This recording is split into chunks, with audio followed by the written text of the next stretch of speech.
Fala pessoal, estamos começando mais um episódio aqui no ROIConcast, o nosso podcast para ajudar você, gestor de e-commerce, a vender mais. E hoje com um convidado muito especial. Eu tô aqui com o André, Head de E-commerce. E aí, André, beleza? Beleza. Da Leveros. O André tem uma longa jornada aí no mercado de e-commerce, participou de um evento aí conosco, né, na Cico recentemente, dando a palestra, foi muito interessante. E hoje a gente vai conhecer um pouco mais da jornada dele e também do que ele vivenciou nas operações que ele teve a oportunidade de passar, né? E vai servir de muito aprendizado aí para você que estiver assistindo. Fala, André, beleza? Bom dia, boa tarde, boa noite, né? O pessoal pode consumir isso aqui em qualquer horário. Prazer enorme estar aqui, obrigado pelo convite. Vamos lá, trocar um pouquinho de experiência, contar um pouco dos erros e aprendizados aí da jornada. Legal. É o primeiro podcast, né? Que você comentou. É o primeiro presencial, assim, com toda essa estrutura, né? Toda essa pompa em estúdio, é a primeira vez. Eu já gravei alguns durante a época da pandemia, mas foram remotos, estão na internet aí, acho que uns 3 ou 4. Mas esse presencial é a primeira vez, sim. Legal, André. Legal. Cara, obrigado mesmo por ter vindo. E já pra gente começar, né? A gente sempre começa conhecendo a jornada do nosso convidado, né? E é legal porque cada pessoa tem uma jornada de vida ali, né? Não só o profissional, mas, poxa, por onde passou, até chegar no mercado de e-commerce. Todo mundo fala pra mim que, poxa, nem sei como eu cheguei no mercado de e-commerce, eu sei que entrei. É isso mesmo. A sua história é parecida? É parecida, não foi muito linear, não. Acho que até porque o mercado de e-commerce ele não tem muito tempo também, né? Então, sim. É difícil você ver gente que está tirando os dinossauros do e-commerce brasileiro. Não tem gente que está mais de 5, 10 anos nessa jornada. Então todo mundo acabou vindo de outras áreas, né? O e-commerce herda muita gente. Mas vamos lá, eu sou o Pazeira. Todo mundo me conhece como Pazeira. Eu sou casado, casei muito novo, sou casado com a Mayara. Temos 2 filhos, o Ian e o Cauê. Eles têm 9 e 7 anos de idade. Então essa é a base da minha vida aí. E eu trabalho com e-commerce há mais de 10 anos já. Sou formado em administração pela PUC aqui de São Paulo. Durante a faculdade eu trabalhei numa empresa chamada CSU, que trabalhava com meios de eletrônico de pagamento, emissão de cartões para bancos, grandes varejistas. Eu não sabia que de alguma forma isso ia se conectar mais para frente ali com meio de pagamento, com e-commerce, com outras coisas que eu ia vir a fazer. E eu não fui daquele estagiário de ficar quicando, experimentando um monte de coisa. Eu entrei em um estágio, fiquei até o final da faculdade na mesma empresa, foi uma jornada super legal. E eu acho que essa é uma marca um pouco da minha carreira, sempre onde eu entro eu tento ser bem intenso e enfim, ficar ali como se eu tivesse para uma jornada a um longo prazo, mesmo que depois isso acabe mudando. Terminando a faculdade, eu tinha muita vontade de ir para o exterior, né? Ter uma vivência no exterior. Eu fui morar na Califórnia alguns meses, fiz uma experiência de trabalho lá, super bacana, para aprimorar inglês também. Eu já falava, mas queria evoluir para um nível mais fluente. E também por experiência de vida mesmo, né? A gente sai da faculdade, às vezes já entrando numa carreira, eu queria, de fato, ter um momento ali para refletir. Até o objetivo era ficar rodando o mundo por algum tempo ali. Mas aí entrou a Mayara nessa história toda, minha esposa, e eu acabei voltando pro Brasil depois de uma experiência de trabalho lá. Voltei, casei e a gente foi junto pra Austrália. Então meio que eu convenci ela aí comigo. A minha ideia era rodar o mundo. Ela tava já com uma carreira aqui, gerenciava uma empresa aqui no Brasil e eu acabei convencendo ela aí comigo. A gente foi pra Austrália, eu fiz um mestrado em finanças lá. E então eu estava muito voltado para esse lado de gestão mesmo, de business, de números, que até hoje é uma das minhas principais fortalezas, assim, enquanto profissional. Fiquei 2 anos lá fazendo esse mestrado, trabalhando de tudo na Austrália, né? Então, como qualquer brasileiro, quando vai para fora aí, fui garçom, manobrista, fiz um pouquinho de tudo, ralando bastante para pagar o curso, que não era barato. E também vivendo uma vida super legal, primeiro mundo, tendo condição de viajar para um monte de país lá na região. Depois voltei pro Brasil e aí quando eu voltei eu acabei assumindo uma empresa média assim de semijoias chamada Stella Geromini. E eu assumi como gestor meio que da parte administrativa mesmo, né? Então, como era uma empresa pequena e que vinha crescendo muito, precisava organizar tudo. Então eu acabei pegando toda a cadeia de suprimentos ali, desde organizar a área de compras, de design, de criação, de produção, a parte administrativa mesmo de criação de balanços, DRE, fluxo de caixa, enfim, tudo. A empresa estava crescendo muito, não sabia muito como. E eu entrei para fazer esse papel, aí fiquei nesse papel por uns 2 anos, até que chegou uma hora que a casa já estava muito arrumada, a gente precisava, de fato, colocar os principais cérebros ali para alavancar crescimento. E aí foi quando eu assumi o projeto do e-commerce em si. A empresa até então era muito focada em B2B, né? Vender para lojas que revendiam ali as semijoias. E aí eu assumi esse projeto do e-commerce. E eu fiz todo o business plan do e-commerce. Aí eu fui entender o que era e-commerce, né? O e-commerce, isso, a gente está falando de 2012, 2013... E-commerce começando a crescer, né? Você já tinha um mercado ganhando tração, mas ainda muito longe do que é hoje aqui no Brasil, né? Ainda era primórdios aí do e-commerce no Brasil. E eu fui estudar. Fui participar de eventos, fui ver o que era um antifraude, o que era um adquirente, quais eram as plataformas, que parceiros eu ia precisar, o que era marketing digital, montar o business plan mesmo do e-commerce. E aí a gente começa a entender lá atrás as diferenças de um DRE de um e-commerce para uma empresa comum, né? Então, sei lá, acho que a principal delas é a parte de marketing, né? Então, quanto que a gente vai ter que investir em marketing para trazer tráfego para esse negócio? E aí foi muito bacana, eu fiquei uns 2 anos mergulhado nisso, montei um time de e-commerce, a área de e-commerce se estruturou. Depois de 2 anos já era uma fatia super relevante do business, mas tinha ali um teto de crescimento, né? Por ser uma empresa de crescimento limitado. O momento dos sócios também, eles não estavam muito interessados em uma alavancagem muito agressiva. E aí eu comecei a sentir a vontade de testar aquilo que eu havia aprendido e feito muita coisa na mão, né? Pilotei muita campanha na mão. Então tudo eu gostava de fazer antes de contratar uma agência ou contratar uma pessoa para tocar, para eu aprender e conseguir cobrar, conseguir gerenciar, conseguir conferir, né, o que estava sendo feito. Sim.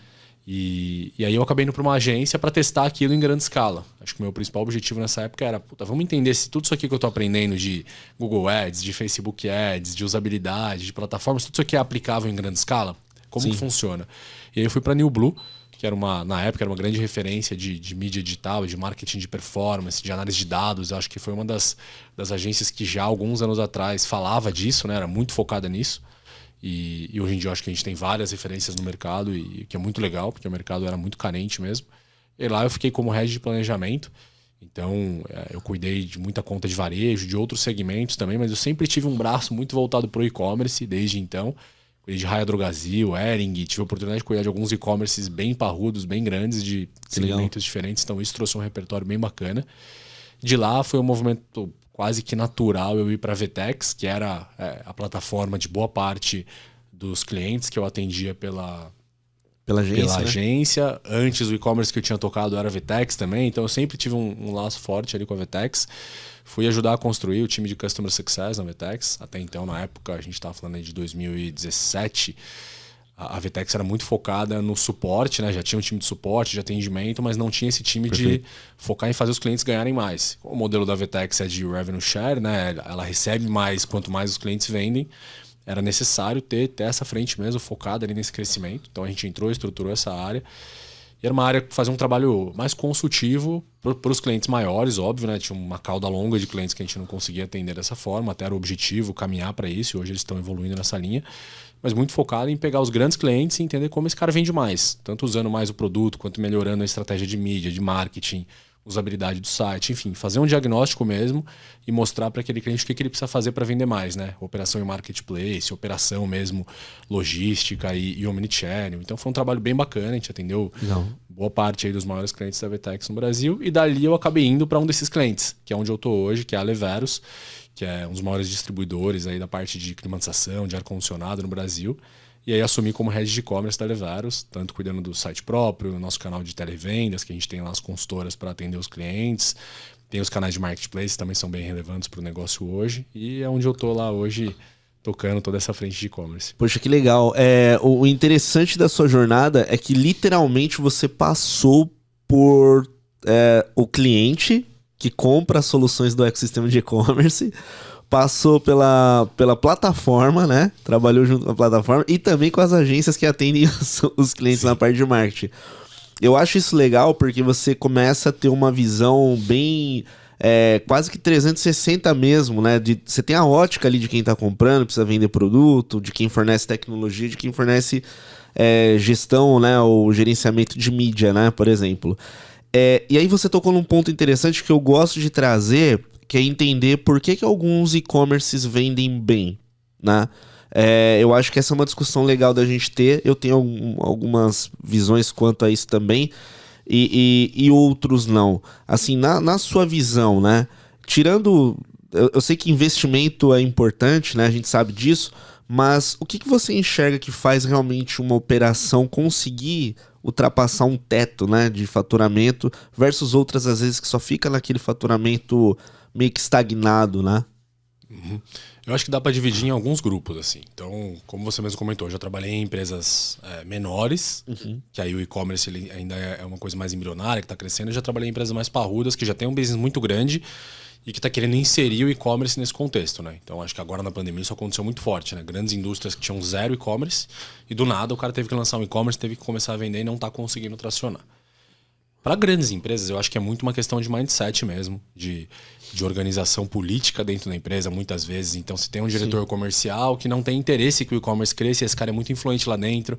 Então, você tem várias áreas que às vezes não tem interesse no crescimento do e-commerce e vão boicotar esse crescimento. Ou você tem um mindset que é muito diferente, você não tem um mindset na cultura da empresa de testar, de pivotar, de tudo bem você errar um pouquinho e aprender. Então, a empresa é tudo muito planejado. Então, você acaba... Eu vi até na época da Vtex projetos de 2, 3 anos que não iam para o ar, porque sempre tinha mais algo para ser testado. Então acho que tem um ponto de mindset que é muito importante, que seja desenvolvido. E aí depois, óbvio, subiu o projeto, essa primeira barreira mais cultural da empresa está sendo rompida, né? Você conseguiu aliar um pouco melhor os objetivos com metas alinhadas entre diferentes diretorias, diferentes lideranças, para que não tenha esse conflito de interesse tão grande.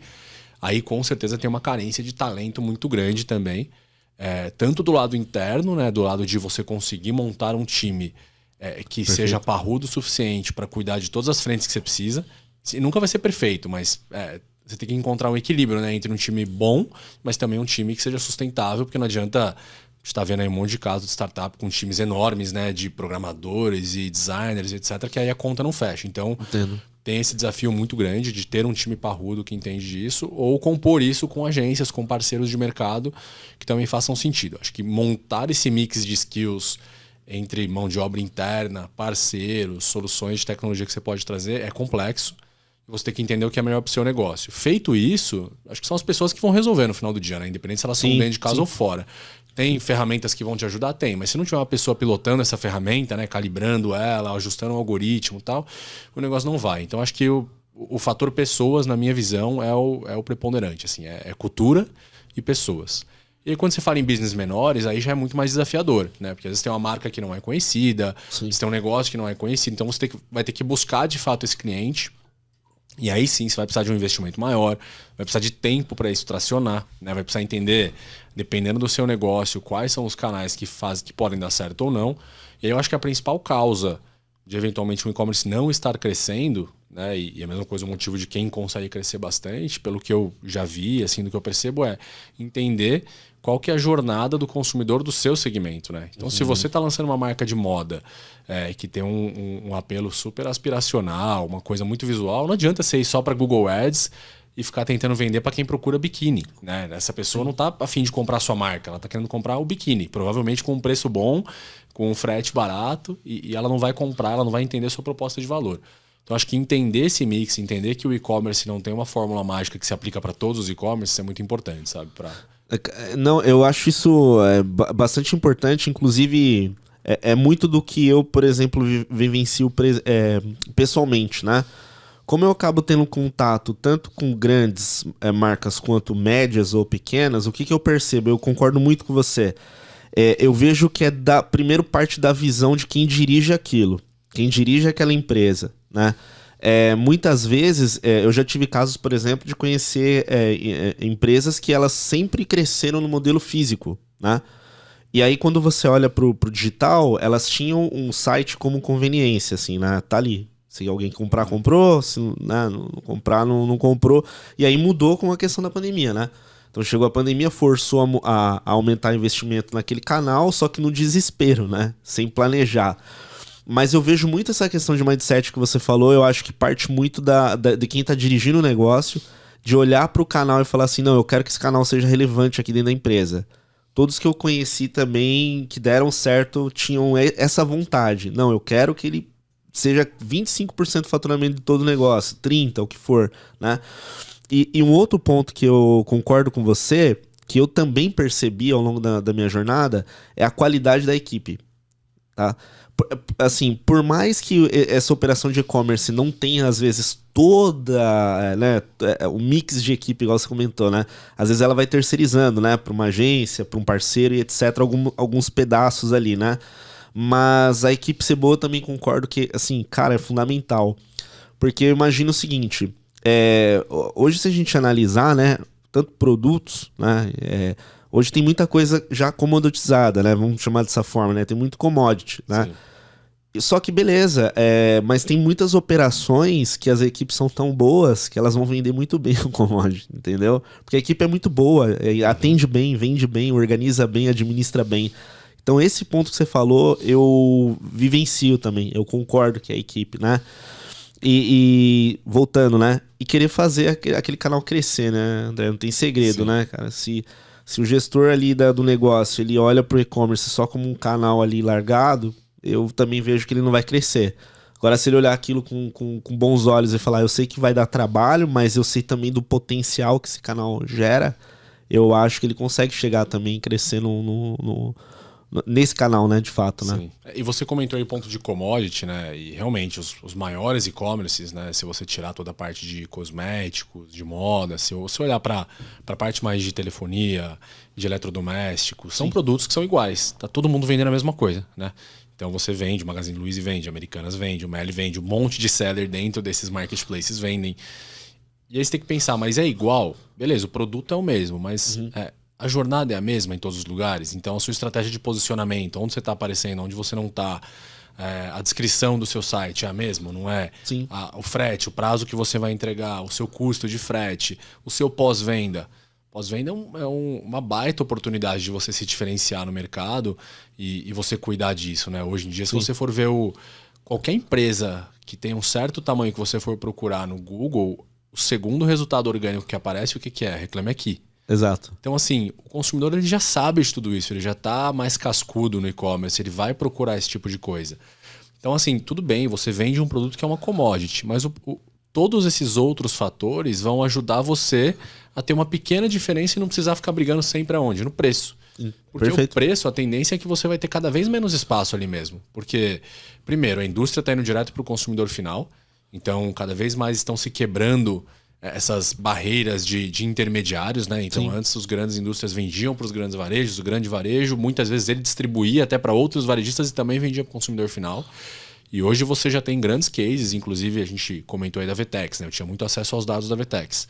Os 20 maiores clientes da Vtex no Brasil, fácil hoje em dia, você tem 10, 15 ali que são indústrias.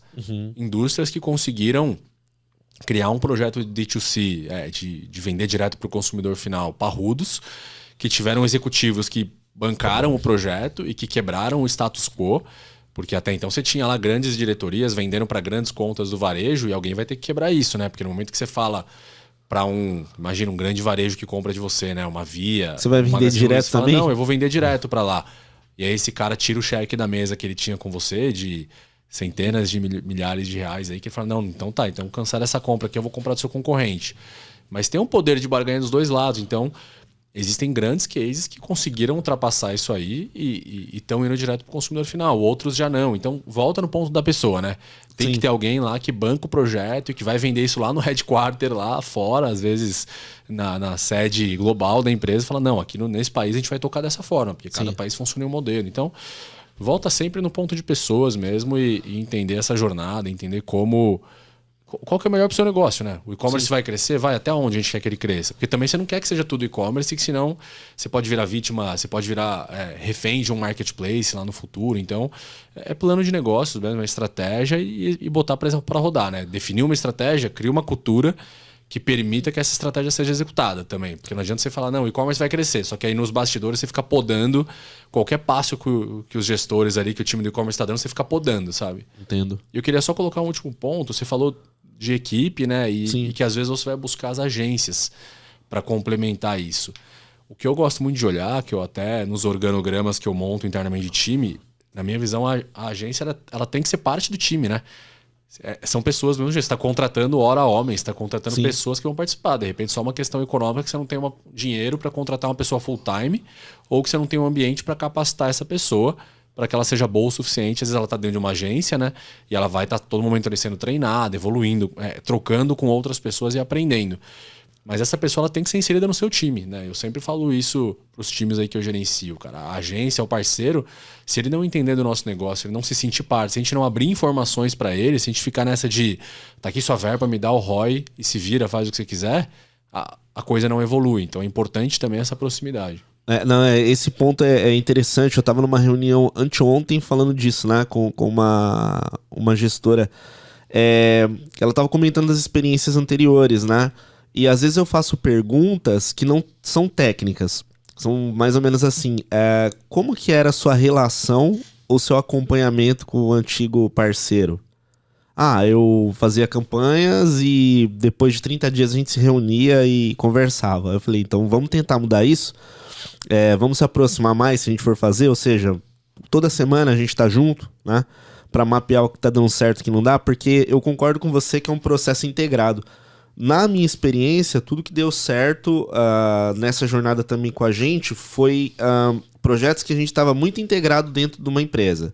Não digo fisicamente, digo comunicação mesmo, né? Sim. Clientes muito envolvidos com o nosso time, conhece o nosso time inteiro, quem está cuidando dele, o nosso time conhece o negócio, conhece a cultura da empresa.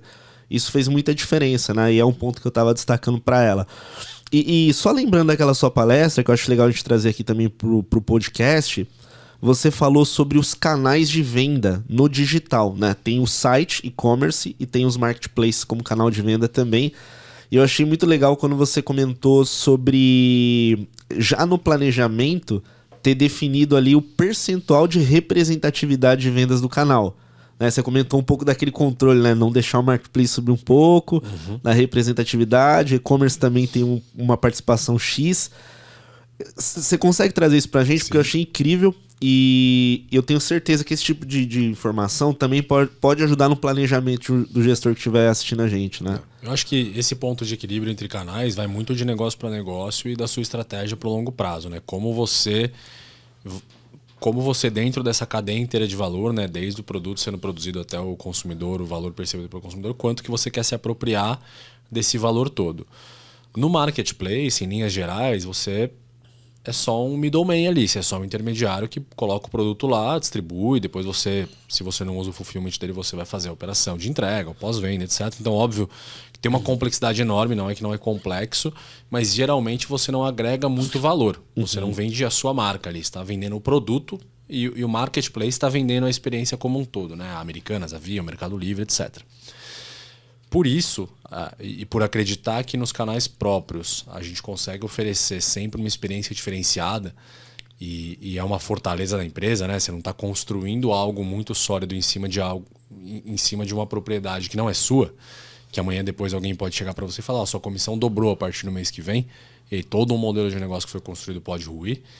Eu acredito muito nesse equilíbrio. Então, nos negócios que eu passei hoje na Leveros, a gente fala muito disso. O marketplace é importantíssimo, tem uma relevância grande para o negócio, mas tem um limite saudável para ele estar aqui dentro.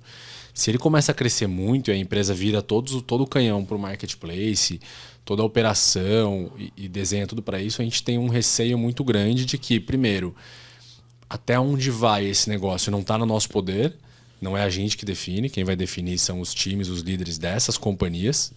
E isso pra gente não é muito seguro, não é muito saudável. Então a gente usa com moderação, a gente quer ser muito bom lá dentro, quer crescer, mas geralmente nos nossos planejamentos até de crescimento a gente tende a fazer com que os canais próprios cresçam mais do que o marketplace. O marketplace, via de regra, ele já é muito grande, ele traz cifras muito volumosas, né, para a empresa. Então, naturalmente, a gente tende a diminuir um pouco o pacing de crescimento dele, né, para que ele cresça ano a ano um pouquinho menor, e que os canais proprietários, que é um desafio muito maior, porque não é fácil brigar com esses grandes marketplaces também. Só que se você se rende rápido, aí acabou, né? Aí você realmente perde o seu negócio e se amanhã depois todas essas indústrias resolvem se conectar direto com o consumidor final e tirar você da jogada, você não tem mais para onde recorrer. Então, eu acho que é muito importante você, como empresa, ter pilares que te fortaleçam, criem barreiras de entrada para mudanças que podem acontecer no mercado. E às vezes esse concorrente pode ser o seu próprio fornecedor de hoje, amanhã depois ele pode estar conectando direto com o consumidor final. Inclusive, sim, hoje no meu modelo atual de negócio tem alguns concorrentes nossos que vendem direto para o consumidor final. Mas eu sei fazer melhor que ele. o e-commerce, né? Então, dificilmente... E eu tô correndo mais rápido que ele, porque ele tem todos aqueles dilemas corporativos que a gente comentou. Então, dificilmente esse cara vai conseguir me alcançar. Sim, Por outro lado, sim. ele tem muito mais margem que eu. Então, ele tem gordura para queimar também muito mais. Então, é uma corrida. É uma corrida saudável, é uma briga saudável. Só que, por isso, eu entendo muito que tem que equilibrar o jogo mesmo, sabe? Você tem que manter os pratinhos rodando. E eu acho que um dos ouros no e-commerce mesmo é esse contato com o cliente, né? Isso você só vai ter no canal proprietário mesmo, tanto no seu site ou num canal de televenda, né? Onde você atende esse cliente, Sim. passa uma experiência diferenciada. Acho que por vários desses fatores que a gente zela muito por isso, por manter um equilíbrio entre participação de marketplace, participação de canais proprietários, participação do B2B, tudo isso mantendo um... Não, legal. Falando de marketplace, né? Ontem teve uma situação, uma reunião que eu estava participando, de uma empresa que moldou o seu crescimento em cima dos marketplaces, né? E o marketplace também, por natureza, de querer, obviamente, entregar uma boa experiência, ele exige algumas qualidades do lojista, né? Então, entregar no prazo, né?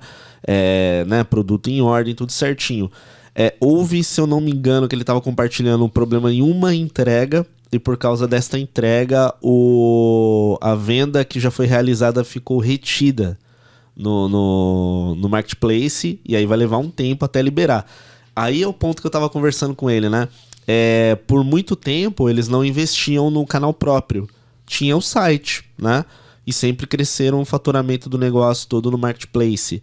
E aí eu comentei, eu falei, olha o que acontece, né? Imagina agora, se essa trava que você tem ali para o recebimento dessa receita que tá ali, você leva, vamos colocar aqui, mais 30 dias.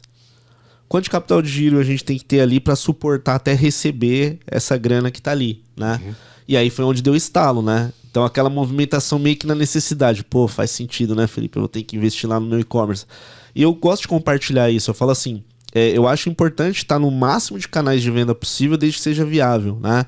Então, se é viável estar no marketplace, poxa, legal, mas não esquecer o canal próprio por situações como essa, né? E porque que nem não é a regra, né? Existem normas ali, políticas do canal, e se acontecer um problema, vai acontecer isso.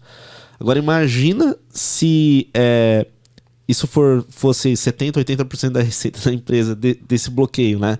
Cara, muitas vezes você quebrou a empresa nesse momento, sim, né? Então, eu concordo com você dessa gestão, né? Eu acho um ponto super interessante.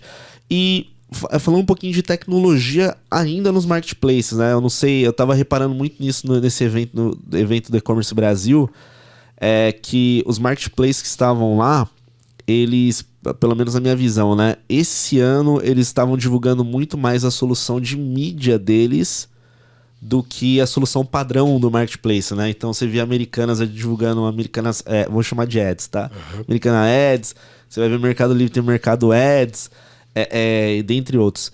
Você utiliza dessas soluções na operação e como que você enxerga esse movimento também dos marketplaces nessa esfera de mídia interna deles, né?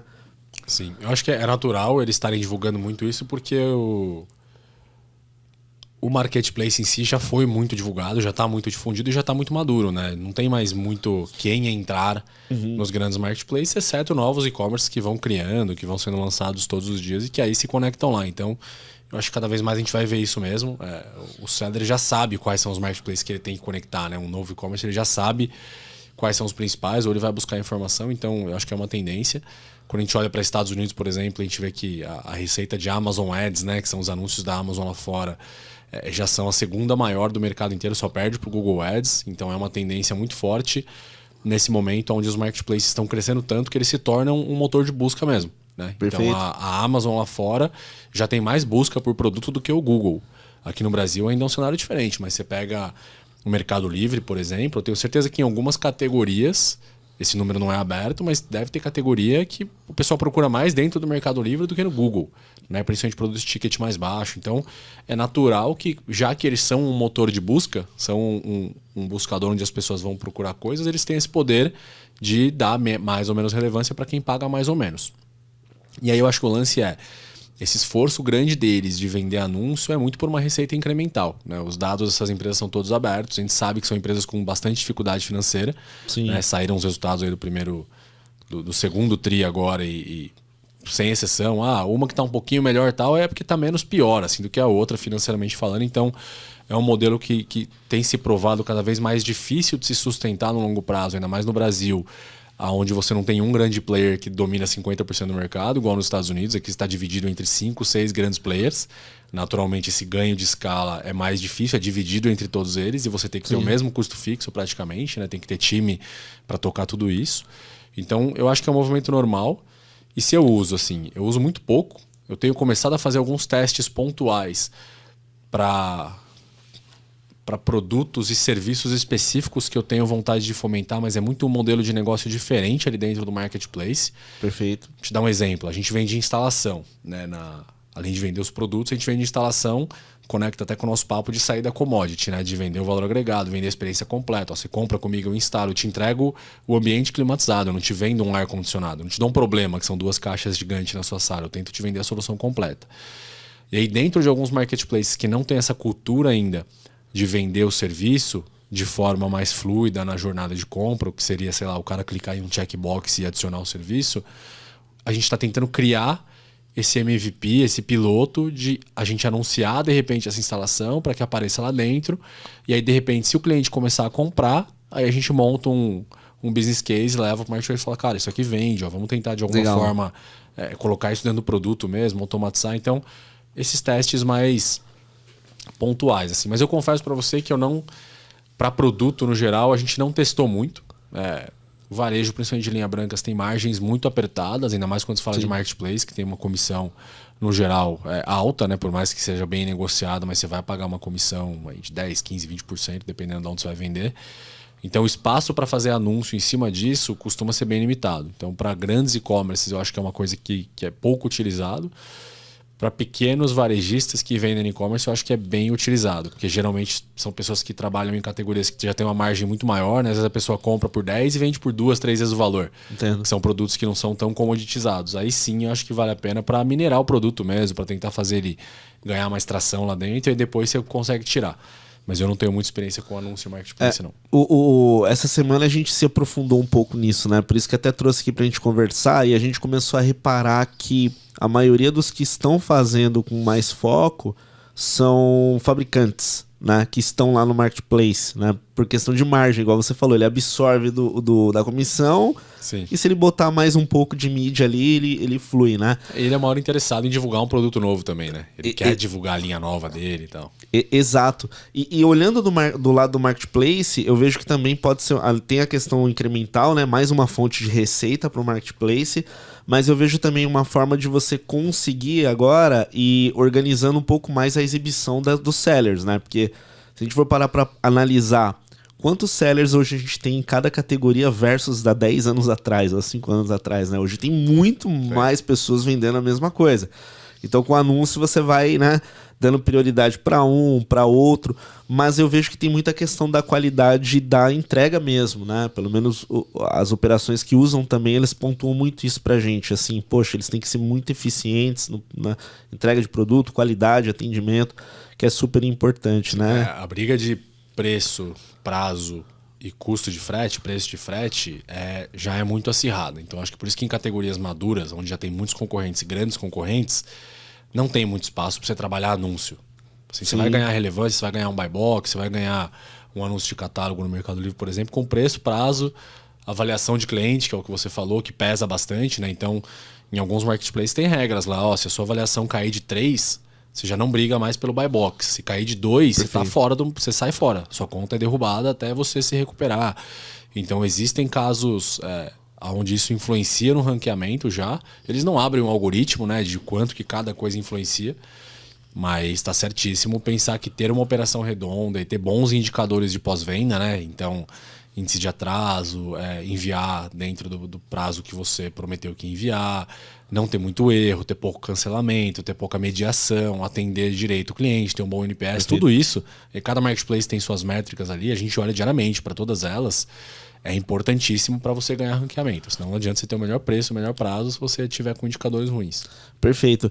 Mais um canal que é legal da gente falar aqui, e eu vejo que ele é importante também para algumas operações, é a área de vendas em si, né? Você comentou um pouco do televendas também ali, que está junto com o e-commerce, né?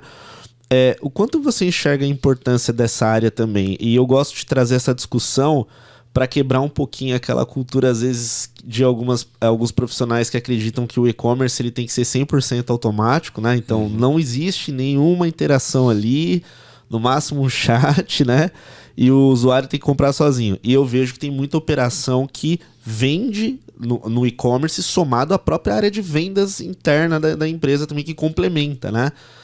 Faz parte hoje também da sua operação lá, né? Você tem a questão... Como que é essa dinâmica para gerir esses canais, né? Não ter um atrito, e o quanto que é benéfico, né, pro negócio, na sua visão?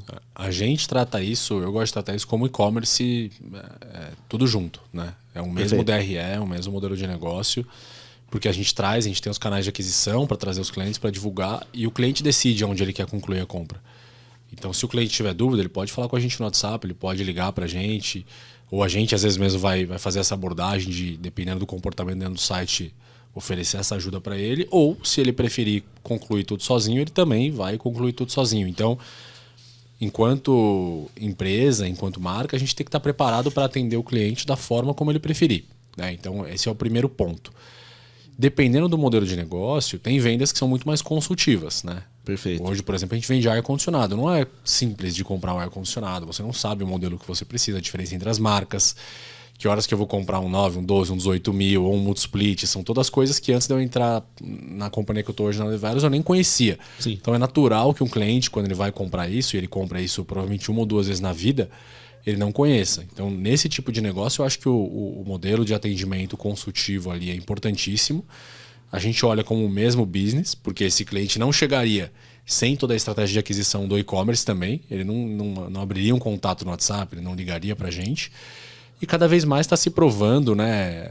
Tem essa tendência do e-commerce conversacional, né? Conversational commerce, que está se provando cada vez mais importante. Então, você querer só transacionar sem nenhum contato humano dá certo para muitos negócios, mas talvez você esteja deixando dinheiro na mesa. Aí que é o ponto. Se você quiser ter isso, não quero ter um time aqui de consultor, não quero ter gente atendendo no WhatsApp, não quero fazer isso, beleza. Talvez seja sustentável e talvez seja até mais rentável, mas está deixando dinheiro na mesa de uma venda que você poderia fazer, ajudar o cliente. O NPS ele não é só no pós-venda, né? Ele é antes também. A experiência que ele teve com você. Eu já ouvi de algumas pessoas, por exemplo, conhecidos meus, que depois que compraram com a gente, recomendaram para outras pessoas, por exemplo, a Leviaras, falando, não, entre em contato com eles, chama lá no WhatsApp que eles resolvem tudo para você. Cara, isso para mim é o mais importante. Não é ele falar, não, eu comprei com a Leviaras porque era o melhor preço. Fala, ó, liga lá para eles que eles resolvem tudo. Ou seja, quem entrar em contato com a gente para falar com a gente não vai estar pensando em preço. Talvez ela até negocie um pouquinho, vá comparar, mas ela já tem você cria uma autoridade. Então, para mim, isso cresceu muito na pandemia, né? Esse atendimento por WhatsApp, e quando todos os vendedores fechou a loja, os caras foram para casa, tiveram que começar a vender para o WhatsApp. E o consumidor gosta muito, essa é a verdade, né? O consumidor gosta de falar no WhatsApp, gosta de falar no tempo dele. Hoje as pessoas querem cada vez menos falar no telefone, por mais que tenha também esse atendimento ainda. Então, acho que é um canal que, se você não tiver, tá dando guarda-chuva de e-commerce. Você tá abrindo mão de um canal de venda mesmo. E dado importante, né? A gente teve a oportunidade de fazer um episódio aqui com o Ulisses lá, que é head da WePink, né? E ele comentou um pouco sobre a questão do atendimento, né? Então, lá o WhatsApp é muito utilizado, né? E é um canal importante também de comunicação e relacionamento. E tem pesquisas que mostram, em relação a vendas, né, que se a gente for comparar ali taxa de conversão, existem operações que convertem até 6% via WhatsApp. E esse é um ponto que eu acho legal de trazer. Sempre que o profissional está buscando melhorar a taxa de conversão, né? Geralmente a gente olha para a taxa de conversão direta no e-commerce, né? Que é o processo ali automatizado que a gente fala, né? Poxa, eu gostaria de subir minha taxa de conversão, que está batendo ali 0,9%, 0 ou 1%.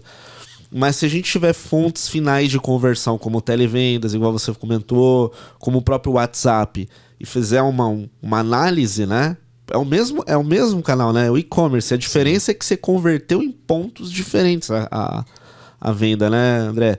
Eu acho que se a gente tem esses incrementais, a gente consegue aumentar a nossa taxa de conversão. Exato. Né? Tudo vai agregando, né? Não é que agora esse aqui que tem uma conversão maior, então eu vou pôr toda a minha força aqui. Não, porque ele não existiria sem esse outro cara. Então, tudo isso você vai agregando. A conversão do WhatsApp é alta porque ele já tem uma intenção maior. Ele já navegou no seu site, ele já viu que tem alguma coisa interessante, e de repente ele chamou no WhatsApp para já... Ele já quer saber mais de um produto, ele já quer negociar. Então, óbvio, ele já está numa etapa da jornada um pouco mais avançada, né? Sim, não, com certeza. E eu acho que vale a pena testar, né? Em toda operação que você... às vezes as pessoas têm um nível de resistência, né? Ah, não, eu não quero, isso aqui vai dar trabalho. Poxa, mas se der trabalho e der resultado positivo, é melhor para sua operação, né? São os conflitos que a gente comentou antes ali, né? Os conflitos internos, políticos, já não vamos fazer isso, vai atrapalhar aquele cara ali, não mexe aqui, mas nossa meta não é essa, sabe? Essas coisas que tiram o consumidor do meio do negócio, que deveria ser assim, né? Cara, o que o consumidor precisa? Sim. Ah, mas a gente não tem budget, mas a gente não pensou. Cara, vamos dar um jeito de resolver, vamos improvisar, mas vamos fazer o que o consumidor precisa, né? Não vamos olhar pra gente, olhar pro que é melhor pra nós nesse momento. Perfeito. A gente falou também lá naquela palestra um pouquinho sobre canais de mídia, né? Fontes de tráfego, né? Acho que é legal trazer essa visão pra galera. A gente tem ali as convencionais, né? O arroz e feijão que todo mundo conhece, que é campanha em Google, Facebook, né? Mas na sua experiência, né? Tanto lá do e-commerce quanto nas agências, né? Que tipo de mídias adicionais, né, você acha interessante o lojista testar, avaliar, pesquisar mais e tentar trazer para a operação que também gerou algum tipo de resultado na tua vivência aí? Tá. Eu acho que o arroz com feijão, ele é 90% mais do resultado, né? Quando a gente fala de e-commerce comoditizado, né? E-commerce de produtos padronizados, que você vai comprar na indústria, vai revender, vai ter um monte de concorrente. Então, muitas vezes é um mix ali de Google Ads, de um Facebook Ads, de um retargeter que você vai contratar. Enfim, desse tipo do padrão mesmo. Pela minha experiência, desde a época de agência, assim, eu sempre vi bons resultados vindo de alguns comparadores específicos também. Então, eu já trabalhei com comparadores no segmento de farmácia, né, porque eu trabalhava com RD. Já vi comparadores no segmento de varejo como um todo, né? O varejo mais ampliado também funciona bem. Então, vale testar, mas são ferramentas mais difíceis de trabalhar, que exigem um relacionamento mais próximo mesmo, porque é menos automatizado, né? Igual os grandes mecanismos de anúncio, que já tem uma pancada de algoritmo, já funcionam de jeito muito mais intuitivo. Então você tem que estar mais próximo. Tenho feito boas experiências também com as wallets de pagamento, com, enfim, outros meios, as ferramentas de cashback, que eu acho que usando com moderação podem servir também como mecanismos de tráfego, de divulgação para um novo público que eventualmente você não teria acesso, mas que você consegue ir até lá e impactar aquele público dentro de uma wallet, dentro de um aplicativo específico de uma empresa, de um banco, ou de uma empresa de benefícios, enfim. Eu acho que são mecanismos para ir saindo mesmo do básico, sempre tentando algo que de repente pode ser que seja 0,5% do seu resultado nesse mês, mas que se aquilo for ganhando escala, pode virar 2%, 3%, 5% do resultado amanhã. E a própria presença em marketplaces, eu acho que se ela for bem pensada, serve também como um mecanismo de aquisição, sabe? Então, o consumidor hoje ele já sabe que tem lá o vendido, entregue por, e quanto mais você está presente no marketplace, mais você vai começar a ver busca pela sua marca, porque ele vai ver lá e falar, quem vende é esse cara aqui. Quem não faz isso, né? Você não faz quando você vai comprar alguma coisa, você tá no mercado e fala, quem tá vendendo é esse cara. Deixa eu ver no site dele se não é mais barato, ou de repente é até mais legal. Eu prefiro, às vezes, comprar no site para ter experiência direta com a marca, ajudar a gente que trabalha com e-commerce, você sabe que é doído vender no marketplace, né? Você fala, cara, vou comprar direto lá, aí chama no WhatsApp, pede um desconto. Então, o consumidor já sabe disso. E naturalmente vira uma forma de divulgação também, óbvio. Em marketplace que façam sentido você estar presente, né? Não adianta entrar em todos. Mas acho que são esses meios. Assim. Legal. Eu gosto também dos comparadores. Você falou dos comparadores de farmácia. A gente atua também. E os comparadores mais amplos, né? Vou dar um exemplo, Zoom, né? Que a gente usa muito em projetos. E é lógico, tem que ter esse relacionamento com a área comercial ali para ir, né, ativando algumas contas. Mas eu vejo que é um canal muito legal, principalmente quando a gente quer absorver o pessoal de fundo de funil, que já está mais avançado na jornada, né? Porque querendo ou não, quem está comparando já, usando um comparador de preço, ele está mais avançado no processo de compra. E taxa de conversão é alta, né? Então eu já vi ali, por exemplo, operações batendo 4%, 5% de conversão no canal de comparação de preço. Eu indico também, né? Outros que eu acho legal, André, que eu vejo que funciona bem, dependendo do estágio da operação, são as plataformas de afiliados que compõem mix, né? Não necessariamente só o afiliado ali, que tem um link que é divulgado no seu canal, mas outras afiliados, diria PJ também, B2B, ou seja... você tem ali uma empresa de cashback, por exemplo, que é um afiliado, pode ser um afiliado. Você tem um grande site, um grande portal que também quer comissão através de resultado, né? Então eu vejo que é um canal que complementa e eu vejo que assim, não diria pouco usado, né? Mas pouco usado entre os pequenos e médios, né? Os grandes praticamente usam tudo, sempre, né? E acho que por último, que eu acho legal também para uma operação testar, algumas ações em programática, quando você já tem uma base de dados, né, um tráfego bom para o e-commerce, porque aí você impacta usuários em outros ambientes da internet que às vezes não só o Google ou o Facebook, né? Então assim, pela nossa ótica também de olhar um pouco desses mix, né, de canais de tráfego, eu vejo que quanto mais estruturado for, mais organizada a integração entre eles, maior tende a ser a audiência que chega para esse e-commerce, né? Mas eu vejo que ainda, né, a maioria das operações elas ficam realmente com maior parte do investimento centralizado ou em Google ou no Facebook, na grande maioria das operações, né? Então vale aí para quem está assistindo, né? Você comentou do comparador, tem afiliados, tem programática. Dá uma explorada, né, André? Sim. Dá um Google aí. Separa pelo menos uns 5, 10% da verba ali para ir testando alguma coisa. Tudo bem, se não trouxer o resultado, você está aprendendo, né? Mas tem que ter uma verba para teste, sim. Senão, assim como eu falei mais cedo de você não virar refém de um marketplace, você também não pode virar refém de um mecanismo de busca, né? São empresas que estão ali por trás. Perfeito. E que tem uma série de mudanças acontecendo aí com relação à privacidade de dados na internet, que vão mudar também cada vez mais a capacidade de entrega de resultado de algumas dessas ferramentas de anúncios. Já mudou bastante, né, nos últimos anos. Então, quanto mais você testar mesmo e explorar, eu acho que é o ideal. Perfeito. André, estamos chegando no finalzinho do nosso episódio. Eu queria te agradecer de novo pela sua participação. Foi muito legal trocar essa ideia e conhecer a sua jornada e também coletar essas dicas aí que você deu para quem tiver e-commerce. É super importante aqui pra gente. Eu queria que você deixasse os seus contatos pra galera que tá acompanhando, né? Como que o pessoal pode se conectar com você? Beleza, primeiro eu que agradeço, foi super bacana. Espero que o pessoal consiga tirar proveito aí e aprender um pouquinho. E eu tô super aberto para contato. Tem o meu Instagram, que é @Pazera, P-A-Z-R-A. Tem o LinkedIn também, André Pazera. Então, quem quiser bater um papo, entrar em contato, só chamar lá e a gente se conhece melhor aí, conversa e troca ideia. Fechou, então. Tá bom? Pessoal, sigam o André, adicionem ele no LinkedIn também, manda aquela mensagem, né? Trocar aquela ideia que vai ser super bem-vindo. Se você gostou desse conteúdo, não esquece, deixa seu like aqui, comenta também, compartilha com mais pessoas se você acredita que ele possa ser útil, possa ajudar. Eu desejo para você muito sucesso, um grande abraço e boas vendas.